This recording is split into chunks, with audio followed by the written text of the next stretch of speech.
Alejandro Vega had built a $5 billion empire by working 18 hours a day. But that November afternoon, he came home 3 hours earlier than usual with one thing on his mind: firing the nanny, Maria Garcia, on the spot. He'd received an anonymous call accusing him of being too lenient with the staff, and he'd decided to make a surprise inspection. As he slipped quietly into his Madrid villa, he expected to catch Maria watching TV or chatting on the phone instead of looking after his 8-month-old twins. Instead, what he saw left him speechless. Maria was obsessively cleaning the kitchen while wearing both babies strapped to her chest, singing them a lullaby in the sweetest voice. The twins, Francisco and Sofia, who always cried with every previous nanny, were sleeping peacefully against her. Alejandro Vega never left the office before 10 p.m. At 40, the CEO of Vega Industries had sacrificed everything for success: his marriage, his friendships, even his relationship with his 8-month-old twins. Since his wife Carmen had died during their C-section, Alejandro had turned his grief into relentless work, keeping him away from home for weeks at a time. That November afternoon, while closing another multi-million-dollar deal from his 50th floor office in a Madrid skyscraper, he got an anonymous call. A stranger's voice told him his nanny was behaving inappropriately in his absence. Alejandro had already fired 4 nannies in 8 months. The first because the babies cried too much. The second because she was always on the phone. The third because the house was messy. The fourth because Francisco had developed a rash. Maria Garcia was the 5th, hired 3 weeks earlier through a top agency. Driven by anger and distrust, the hallmarks of his relationships, Alejandro shut down his computer, grabbed his Aston Martin, and headed home. He didn't call ahead. He wanted to catch her red-handed. If history repeated itself, he'd fire her immediately. The 1920s modernist villa, renovated with every modern comfort, was silent when Alejandro opened the front door. It was 7 p.m., dinner time for Francisco and Sofia. He expected to hear their usual desperate cries.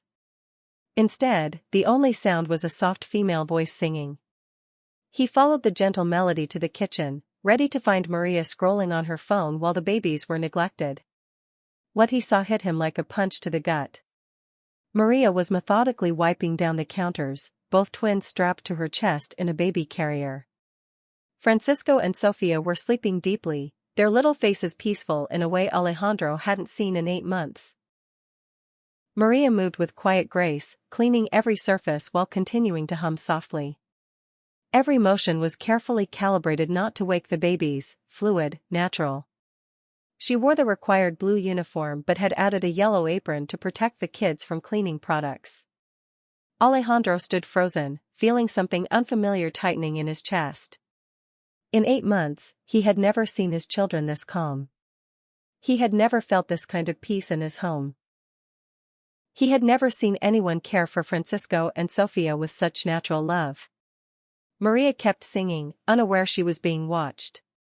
Her voice was sweet and melodic, the words of a lullaby Alejandro remembered from his own childhood. Even in sleep, the babies seemed to smile faintly. When Maria turned for a cloth, she spotted Alejandro in the doorway and froze. Panic flashed in her dark eyes. She instinctively placed her hands over the babies to shield them. Her voice trembled as she whispered apologies, explaining that the twins had been fussy in their playpen and she thought carrying them would help. She hoped she hadn't done anything wrong, they just seemed calmer this way. Alejandro stared in silence, noticing for the first time details he'd missed before. Maria was 28, with intelligent, gentle eyes and delicate but strong hands. She wore the uniform with dignity, and above all, she treated his children as if they were her own. When he finally asked what she was doing, Maria shyly explained her daily routine. Alejandro looked at Francisco and Sofia sleeping peacefully against this woman's chest. It was the first time in 8 months he'd seen them so relaxed. In that moment, he realized he'd found far more than a nanny. He'd found someone who loved his children like a mother. Maria Garcia had never imagined her life would lead her to caring for someone else's children. At 28, she had studied early childhood education at Complutense University, dreaming of opening her own daycare. But the economic crisis crushed those plans, and the sudden death of her parents in a car accident left her alone with crushing debt. The job at Millionaire Alejandro Vega's home had come as a lifeline when her finances were at rock bottom. The pay was generous, the house beautiful, but above all, there were Francisco and Sofia, two 8-month-old babies who desperately needed love. From day one, Maria sensed these children had been emotionally neglected, not physically. They had everything money could buy, but they lacked human warmth, constant presence, the kind of attention only a mother figure can give.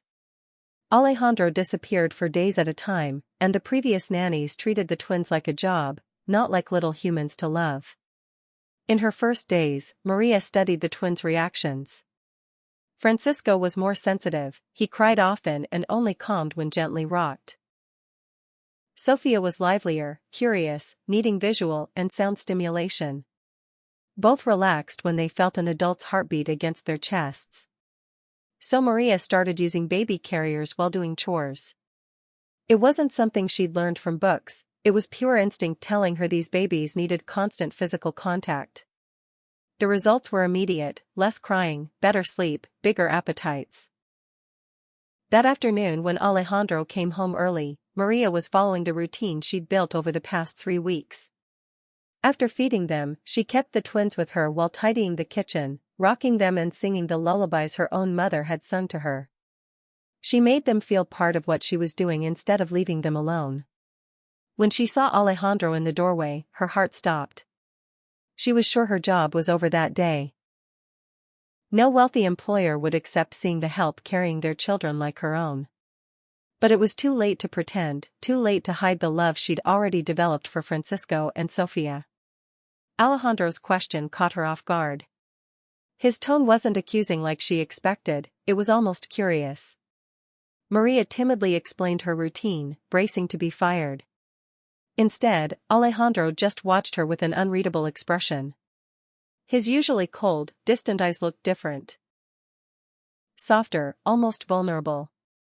When he asked how long she'd been doing this, Maria admitted she'd started on day 1. The babies seemed to need to feel loved, not just cared for. Alejandro stepped closer, looking at his children's peaceful faces. Maria saw something in his eyes she'd never noticed before: deep pain, hidden behind the mask of success. He admitted he'd never seen them this calm. Maria felt a surge of courage and told him Francisco and Sofia were wonderful, smart, full of life kids. They just needed to feel unconditionally loved. Alejandro looked down and confessed he wasn't good with children. After losing his wife, he couldn't even look at them without unbearable pain. Maria understood everything. This powerful man was hurting as much as his kids. Losing his wife had driven him to flee fatherhood, turning grief into obsessive work. Gently, she told him children don't need a perfect dad, they need one who's there. When she looked at him, she saw a world of love in his eyes, he was just afraid to show it. At that moment, Francisco opened his eyes and looked at his father. For the first time in 8 months, he didn't cry at the sight of Alejandro. He smiled and reached out a tiny hand. Alejandro felt the world stop. His son was looking at him without fear or distress, he was smiling. He realized this nanny had done in 3 weeks what he hadn't managed in 8 months, she'd made his children happy. That night, Alejandro couldn't sleep. After watching Maria put Francisco and Sofia to bed with infinite tenderness, he retreated to his study to work, but the numbers on the page made no sense. All he could see was the image of his children peaceful in that woman's arms. For 8 months, he'd lived like a stranger in his own home. Francisco and Sofia had Carmen's eyes, the same intense green, the same almond shape. Every time he looked at them, he saw his wife, and his heart broke all over again. Carmen had wanted these babies more than anything. Then an unexpected complication during the C-section took her away. The next morning, Alejandro did something he hadn't done in months, he got up early to see his kids. He went to the nursery and found Maria sitting in the nursing chair with Francisco and Sofia on her lap, showing them a colorful fabric book and making animal sounds. The babies were laughing. A sound Alejandro hadn't heard in far too long. Maria stood up, embarrassed, but Alejandro asked her to keep going. He sat across from her, watching how naturally she interacted with them. She knew Francisco preferred warm colors and Sofia cool ones, that Francisco calmed with soft sounds and Sofia with rhythmic ones. When he asked how she knew all that, Maria said she'd studied early childhood education, and mostly, she'd spent real time with them. Francisco started fussing, and Maria immediately picked him up. He was hungry, she explained. Francisco always ate 10 minutes before Sofia. Alejandro stared in amazement. In 8 months, he'd never noticed those details. Suddenly, he asked Maria to teach him how to be their father. Maria saw pure vulnerability in his eyes. This powerful man was admitting he didn't know how to love his own children. She told him he already was their father, he was just afraid to be one. Francisco and Sofia weren't a reminder of what he'd lost, they were a promise of what he could still have. Sofia reached out her arms toward Alejandro.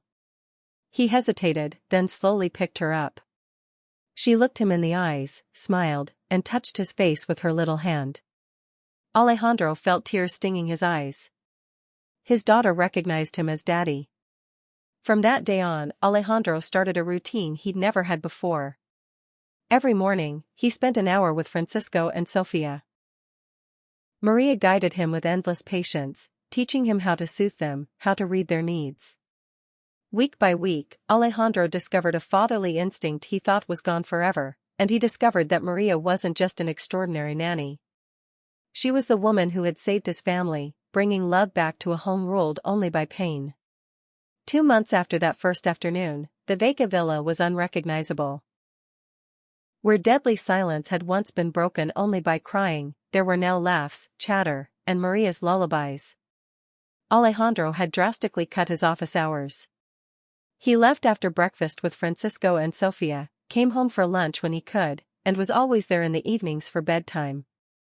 His colleagues noticed he'd become more creative, more efficient, paradoxically more productive while working fewer hours. Maria had turned every room into a child-friendly space. The living room had a colorful play corner. The kitchen had a double high chair. The garden was equipped with safe play structures. But the biggest change was in Alejandro himself. The cold man who ran from emotions had become a present, loving father.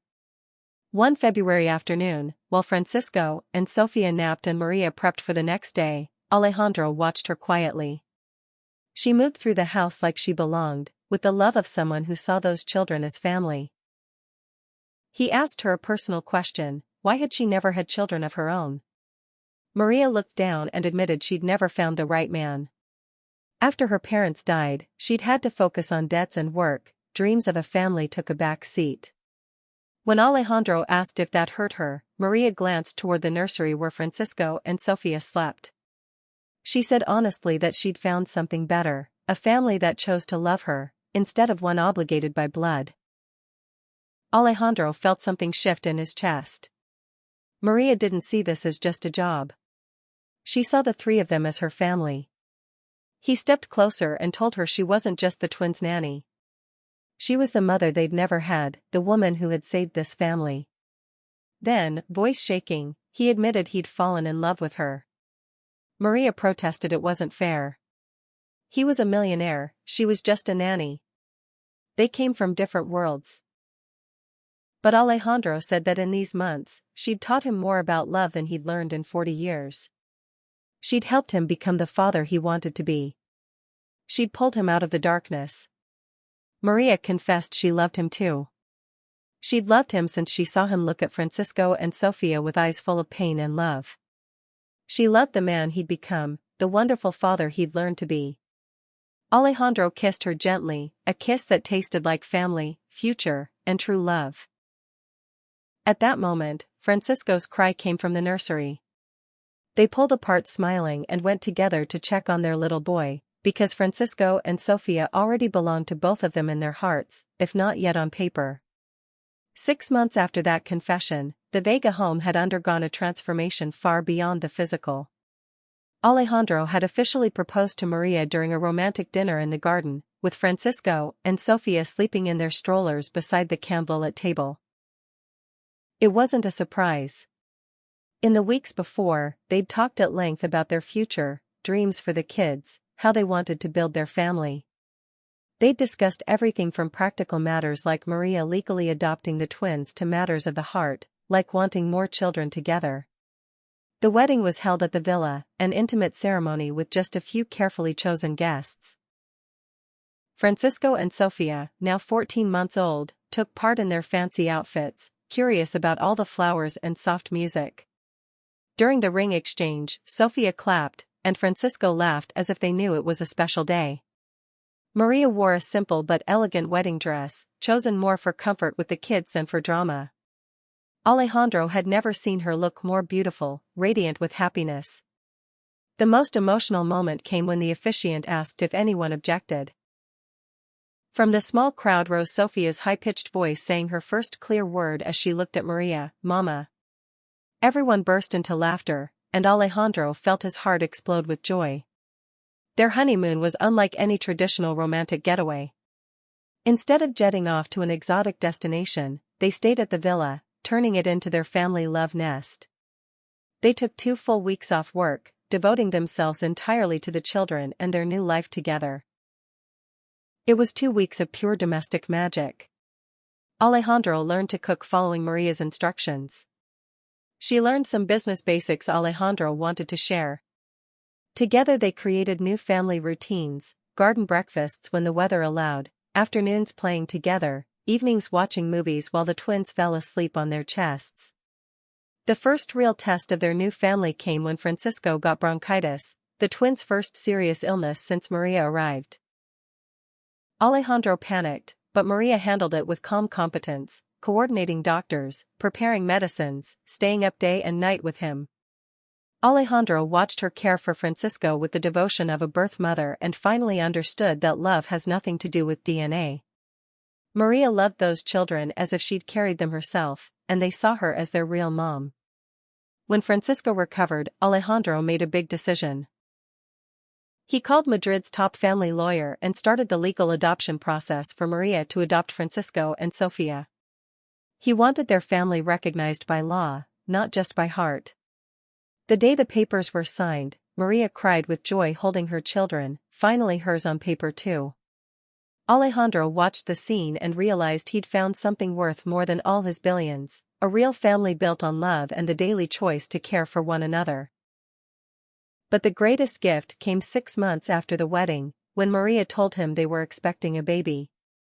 Alejandro held her with tears of happiness while Francisco and Sofia, now walking and saying first words, seemed to sense they'd soon be big siblings. He asked if it would be a boy or girl. Maria smiled and said it didn't matter, it would be theirs. In that moment, Alejandro knew his life was finally complete. He had a wife who loved him for who he was, not what he owned. 2 children who saw him as their hero, not a stranger. And soon a third, born from the purest love he'd ever known. The Vega Villa was no longer an empty mansion full of expensive things. It had become a home, a sanctuary where love conquered everything, where success was measured in hugs and smiles, where true wealth was made of precious moments shared together. 2 years after that November afternoon that changed everything, Alejandro Vega once again came home early. But this time not out of suspicion or control, but to surprise Maria. It was their 2nd wedding anniversary, and he'd cleared his schedule to spend the whole day with his family. Slipping quietly into the villa, he was greeted by the most beautiful scene imaginable. In the main living room, Maria sat on the rug surrounded by Francisco and Sofia, now 2.5, and little Carmen, their baby girl born 10 months earlier. They were looking at a picture book together, the twins asking endless questions while Carmen giggled every time Mommy did different character voices. Alejandro paused in the doorway, just as he had that first afternoon, but this time to savor the perfection of the moment. Maria wore a simple but elegant dress, her hair in a soft ponytail with strands escaping that Francisco loved to gently tug. Her face was relaxed, the look of a woman who had found her place in the world. The serene smile of someone completely fulfilled. Francisco had grown into a lively, curious personality, always ready to explore. Sophia was more thoughtful, she loved books and could listen to Maria's stories for hours. Carmen, the baby of the house, had inherited her father's green eyes and her mother's dark hair, and it was already clear she'd be strong-willed. Francisco spotted him first, jumping up and running over with the confidence of a child who knows he's unconditionally loved. Sophia followed with her still limited but expressive words. Alejandro hugged them both, soaking in that familiar warmth he never tired of. Carmen reached out, and he scooped her up, covering her with kisses. Maria came over for their daily welcome home kiss and asked why he was home so early. Alejandro said mysteriously that it was a special day and he had a surprise. That night, after the usual bedtime routine of bath, dinner, and stories, Alejandro led Maria to the garden where he'd set up a romantic dinner lit by hundreds of fairy lights. The real surprise came over dessert. He took her hands and told her that in these 2 years, she had transformed his life in ways he never imagined. She'd made him a father, a husband, a better man. She'd filled the house with love and laughter. She raised their children with devotion that amazed him every day. That's why he'd decided to create the Maria Vega Foundation, dedicated to supporting struggling families and early childhood education. He wanted her love for children to become a gift for every family that needed help. Maria burst into happy tears. The idea of helping others, of sharing what she'd learned, filled her with joy. Alejandro added that he also wanted her to become his partner in the company, not as the boss's wife, but as vice president of human resources and employee well-being. Her background in education and her human sensitivity were exactly what Vega Industries needed. Maria protested she knew nothing about business, but Alejandro said she knew everything about people. And a company is made of people, not numbers. She'd saved the most important family in his life. He was sure she could help the other families who worked for them too. That night, lying in bed listening to the children's peaceful breathing over the baby monitor, Alejandro and Maria reflected on the incredible journey that had brought them here. Maria said she believed that afternoon when Alejandro came home to check on her, fate was orchestrating something much bigger. Francisco and Sofia needed a mother. Alejandro needed to rediscover the joy of being a dad. And she needed to learn that true love really exists. Alejandro asked if she believed in destiny. Maria said she believed in love, that when two people are meant to be together, the universe conspires to bring them together. Even if one is a millionaire and the other a nanny. Alejandro kissed her softly and said they were lucky the universe had conspired for them. Just then, Carmen's sleepy babbling came over the monitor, followed by Francisco's giggles. He was clearly awake. Maria got up to check, and Alejandro followed. As always, they found Francisco sitting up in his crib playing with a stuffed animal while Sofia slept deeply and Carmen wiggled making adorable sounds. Seeing them, Francisco announced that Carmen was being funny. Alejandro and Maria laughed. Their little boy thought his baby sister was actually talking to him in her nighttime coos. Maria suggested telling a story to get him back to sleep, and Francisco excitedly requested the family finding story. The one Maria had made up to explain to the twins how they'd become a family. A story about a sad daddy who'd forgotten how to smile, 2 babies who needed lots of love, and a heart mommy who arrived to bring everyone together. As Maria told it and Alejandro listened, they both knew they were living the most beautiful happy ending imaginable. A family born not of blood, but of choice. Grown not in privilege, but in love. Destined to be an example of how life can always surprise you in the most wonderful way. That night, once all the children were asleep and the house was quiet again, Alejandro and Maria drifted off knowing they'd wake up tomorrow to their perfect life. A life built on solid foundations of love, respect, commitment, and the certainty that together, they could face anything. If you believe love can transform any situation, give this a like. Comment which moment touched you most. Share to inspire anyone still searching for their heart family. Sometimes what looks like control turns into life's most beautiful discovery. Sometimes the person who arrives to work stays to love. And sometimes the most perfect families are born when you least expect it. Because true love knows no social differences, only the purity of the heart.